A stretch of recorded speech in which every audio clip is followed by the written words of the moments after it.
आज हम यहाँ फिर उपस्थित हैं अगले असाइनमेंट का सॉल्यूशन लेकर।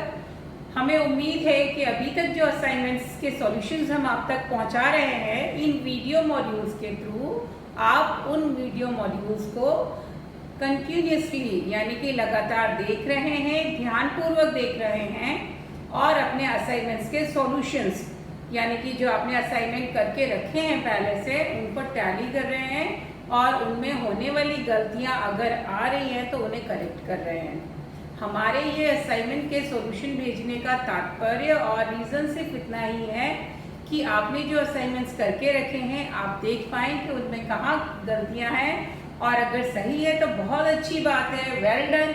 और अगर कहीं गलती आ रही है तो भी कोई प्रॉब्लम नहीं है, हमें वो करेक्शन करने हैं और उसे कॉपी में नोट डाउन करते जाना है। तो आज के असाइनमेंट का नंबर है 5th। ये 5वां असाइनमेंट पे आज हम बात करेंगे। 5वां असाइनमेंट आपको भेजा गया था, जैसे कि डेट मेंशन करी है मैडम ने, 20 अप्रैल को, 20 अप्रैल को ये 5वां असाइनमेंट आपको भेजा गया था। हमने पहले जो अप्रैल मार्च में भी असाइनमेंट भेजे हैं, अप्रैल में भी असाइनमेंट भेजे हैं, और ये वाला असाइनमेंट 5th सीक्वेंस पे था और इसका डेट आपकी तारीख थी 20 अप्रैल। तो 20 अप्रैल को जो असाइनमेंट भेजा गया था इसका टाइटल था यानी शीर्षक था भाषिक दक्षता और अवलोकन। थोड़ा सा नाम आपके लिए मुश्किल है लेकिन असाइनमेंट आसान है।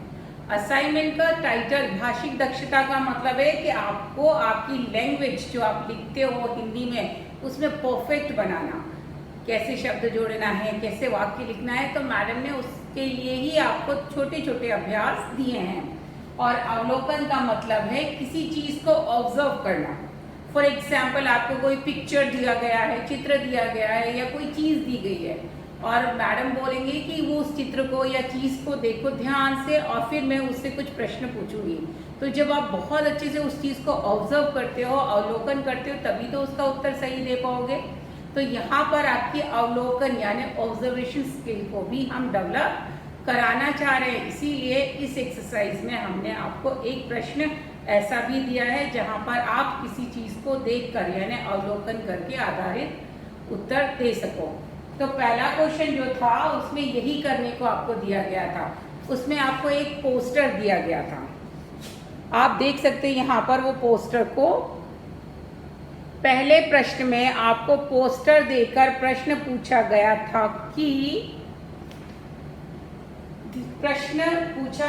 कि दिए गए पोस्टर को देखकर प्रश्नों के उत्तर दीजिए।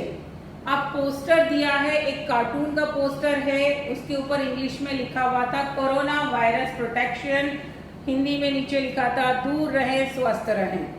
तो यहाँ पर उन्होंने प्रश्न पूछा है, हम प्रश्नों की चर्चा करते हैं। पहला, पोस्टर किस बीमारी के विषय में है? पोस्टर किस बीमारी के विषय में है? तो आप सब लोगों ने यहाँ पर पहचान ही लिया होगा, कोरोना वायरस। यहाँ पर आपको पहले में इतना ही लिखना है, किस बीमारी के विषय में है? कोरोना वायरस के विषय में। दूसरा पूछा गया है प्रश्न, चित्र में दिखाया गया कार्टून पात्र कौन सा है? कार्टून हम सबको पसंद है, स्पेशली आप लोगों को। आप बहुत सारे कार्टून्स देखते हो लेकिन इस पोस्टर में आपका सबसे फेवरेट कार्टून कैरेक्टर है और वो है छोटा भीम। तो यहाँ पर कार्टून कैरेक्टर का पात्र यानी उस कैरेक्टर का नाम क्या है? तो आप लिखोगे छोटा भीम। तीसरा प्रश्न पूछा गया है कोरोना से बचने के लिए क्या पहनना चाहिए? आप देखोगे चित्र में भीम ने चेहरे पर कुछ पहन रखा है। क्या पहन रखा है? उसने चेहरे पर पहन रखा है फेस मास्क। चेहरे पर उसने मास्क पहन रखा है। तो यहाँ पर हम उत्तर भी इसी तरीके से लिखेंगे फेस मास्क, क्योंकि ये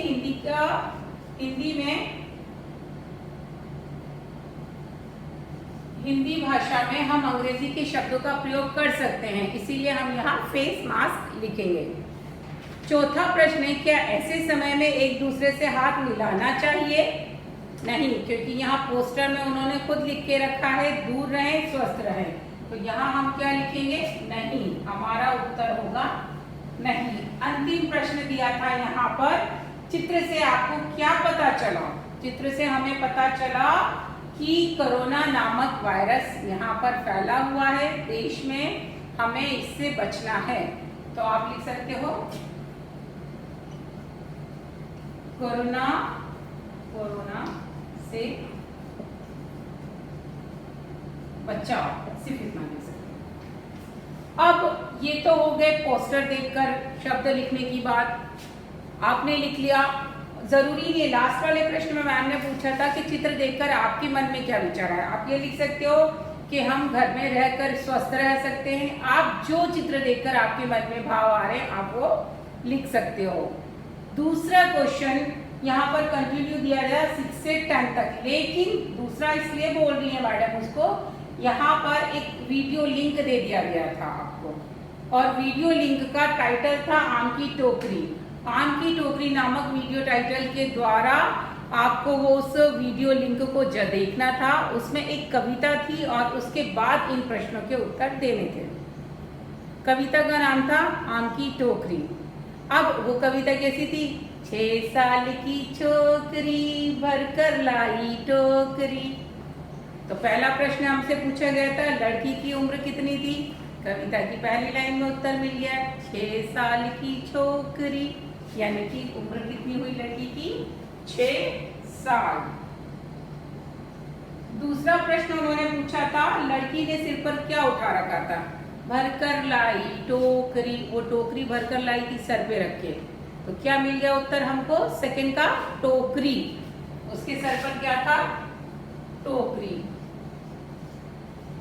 फिर उन्होंने पूछा टोकरी में क्या भरा हुआ था? टोकरी में आम है, नहीं बताती नाम है। क्या है टोकरी में? आम। ये भी मिल गया उत्तर हमको।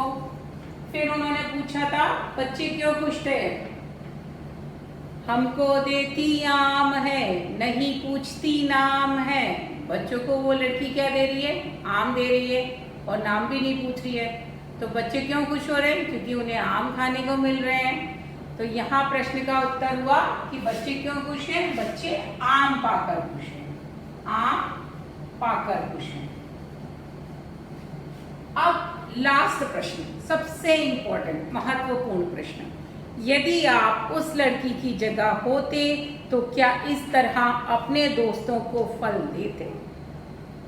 लड़की तो टोकरी भर के आम लेकर आई है और अपने सारे मित्रों को, बच्चों को वो आम बांट रही है और उनको नाम भी नहीं पूछ रही है, जो उसके मित्र हैं या नहीं है सबको आम दे रही है। तो अगर आपको ऐसे टोकरी भर के आम मिल जाए तो क्या आप इस तरह अपने मित्रों को दे देंगे? या सड़क पे चलने वाले बच्चे जो आप तो नहीं जानते हैं, पार्क में खेलते हुए कोई बच्चे जिन्हें आप नहीं जानते उन्हें दे देंगे? तो यहाँ आपको अपना उत्तर लिखना है कि हाँ मैं दे दूंगा क्योंकि मुझे शेयर करना, बांट कर खाना चीज़ें अच्छी लगती हैं, या नहीं मुझे आम पसंद है मैं नहीं दूंगा, या मैं कुछ आम दे दूंगा कुछ बचा के रखूंगा। ये सब आप पे डिपेंड कर रहा है, आपके मन की सोच है कि आप उस जगह होते उस लड़की की जगह तो आप क्या करते। तो इसी तरह आप ये दोनों तीनों प्रश्नों के उत्तर, ये वाला लास्ट वाला उत्तर तीनों प्रकार से लिख सकते हो, दे देते, नहीं देते या थोड़े दे देते। तो ये हुई चर्चा आपके अवलोकन क्षमता के ऊपर कि किस तरीके से हम चीज़ों को देख के, ऑब्जर्व करके और उन प्रश्नों के उत्तर लिख सकते हैं। और ये अभ्यास आप ज़रूरी नहीं है कि मैडम ने जो असाइनमेंट भेजा है, जो वीडियो लिंक भेजी है उसी के आधार पर करें। आप कोई और वीडियो देखकर उससे जुड़े हुए प्रश्न बनाइए, उसके उत्तर लिखने की कोशिश कीजिए। अपनी कविता को पढ़िए, कविता से संबंधित प्रश्नों के उत्तर स्वयं लिखने की कोशिश कीजिए। तो यह समय अपने स्किल्स को, अपनी काबिलियत को ना डेवलप करने का समय है बेटा। आपके पास बहुत सारा समय है तो खेलने के साथ में थोड़ा सा समय पढ़ाई से संबंधित एक्टिविटीज़ पे भी निकालो, गुजारो, ताकि आपका समय भी सदुपयोग भी हो और आपको सीखने का मौका भी मिले। ठीक है, तो घर पे रहिए, सेफ रहिए। अगले असाइनमेंट के साथ हम फिर आपसे मिलेंगे। तब तक के लिए टेक केयर, बाय।